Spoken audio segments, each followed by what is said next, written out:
Welcome back to another episode of the ContinuousX podcast, where we try to solve for X in the SDLC equation. We're back with Pete Chestna, North America's Chief Information Security Officer at Checkmarx. Pete, welcome back. It's a pleasure. Terrific. And Pete, we have another question for you. As enterprises move towards microservices architecture, which we alluded to on our last episode, what challenges do you see resulting in the fragmentation of monolithic applications into many services with potentially many different language choices that development teams can choose from? Does that increase security vulnerabilities? And if so, how can they be addressed? I think it is less about the language choice. So what we want is for them to be comfortable in the language that they choose. Certainly, there are certain languages that are better at certain things. So there is a rightness to the choice. And as you break things into smaller and smaller chunks and they become more specialized, then you should expect that there are different language choices that could be deployed as part of that as well. But it comes to what is your workforce capable of doing and what languages are they good at doing that in? And how much risk do you want to take on with taking on some of that burden? I think more of it is about as you break, and I've done this before, I've been part of teams that have broken monoliths into microservices. If you think about from a security implementation and a security design standpoint, when you take a look at a monolith, there are very few Gazintas. Yeah. Right? So as you go through those Gazintas, that's where your security controls live. And I do things like, cleansing, etc., either on the, the Gazinta or the Gazoutas side. And as I start to fracture that into more pieces, if I just take the code that did that function and say, okay, now you're a microservices, poof. Well, what did it think of what happened upstream?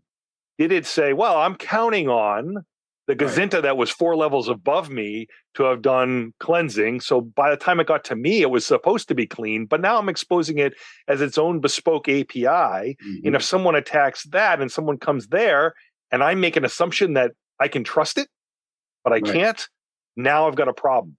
So there is a way that you need to think about the secure implementation of the fractured monolith to microservice, especially as resulting in the APIs. You have to think about each microservice as its own security island, as its own application that does certain things. It's got its own Gazintas and Gazoutas, and those have to be secured. So that's probably the biggest mistake that I see in the industry is people say, oh, well, I'm just going to move it. And now it's a microservice. And that while that's true, and now it can be deployed separately and quickly, that doesn't mean that it was secure. It may have been secure in the context of the monolith, right? But no longer when it sits on its own. And it's like, hey, come talk to me. I'm over here. There are reasons that there are layers in the security, and that in a monolith you wouldn't impose those security controls at every level because it's not practical and it degrades the performance of the monolith. But in the microservice architecture, those controls are now all gone, and now it's the Wild West, and you need to think about that. So. Understanding that your attack surface has changed and that the decisions that you made previously still need to be applied at every level and not just the initial level where they came in. So you think about, even a client server type application that I do client level checking and I do server level checking again. The same is true at the microservice level. Is like each microservice has to do its own thing and validate and understand the risks. So threat modeling is really key here to walk through those. Well, I would only say that the language choices may have an impact because you have, you could have X number of teams that are supporting X number of microservices that would constitute one monolithic system. Mm-hmm. And let's say that monolithic system was written in Java, then you only have to worry about the dependencies of that particular language or that system. Now you have a proliferation of many different language choices and all those dependencies that you need to be now responsible for in your context. Like you said, the advent of service meshes and whatnot can be, controlled around a particular microservice, but you still have those vulnerability potentials in now a fragmented set of languages that now constitute your system instead of one. It's true. It's definitely true. And the tooling is still evolving in the API space.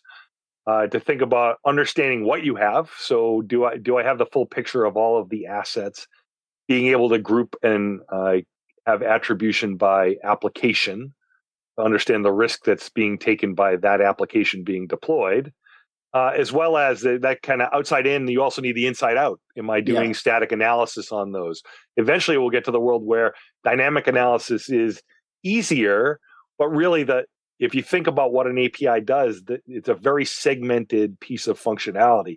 Those usually need to be chained together with very specific context passed between them. Yes. And that's what makes testing APIs very difficult, is that you got to get it in the right order and pass it the right input, or it says, I don't know what you're talking about. So those aren't really valid tests. So those become, that's the place where we're stretching the testing side of the controls to get the vendors to come in and help you identify the landscape that you have, and is it really secure? I agree. And you don't have think of a sentence being a monolith. You have all these words that can pop off and they're just words. They're not cohesive in context, and they're not completing a thought as a sentence would. So that's the kind of analogy I kind of take with, or even worse, a chapter. I mean, a sentence but a paragraph. If you take a paragraph or a page or a chapter and dump that out, that's what microservices look like. And you can't just arrange those words in any order. Exactly. They have a specific order to bring meaning to the customer and bring value to the customer. I love that analogy. Thank you. Yeah. And page 2 gets to you first, because page 4 and page 1 are in different processes, and you get them all out of order. Right. Yeah, exactly. Yeah, I think that's the challenge with microservices is the harness. How do you make sure that it's operating in context? Well, and you also think about some of the timing type attacks. In the context of a monolith, very hard to see with very big, long tails on the process. Yes. But if you start to go API by API, now some of that timing is really standing out, where you find the right one, you're like, aha, I've got something here. So when you put a smart person that can intuit properly, they're going to look at those things and say, I think I found something here. And that's where you get into trouble. Yep. Well, terrific. Pete, always a pleasure talking with you. We appreciate your time. We appreciate the audience's time for listening as we try to solve for X in the SDLC equation.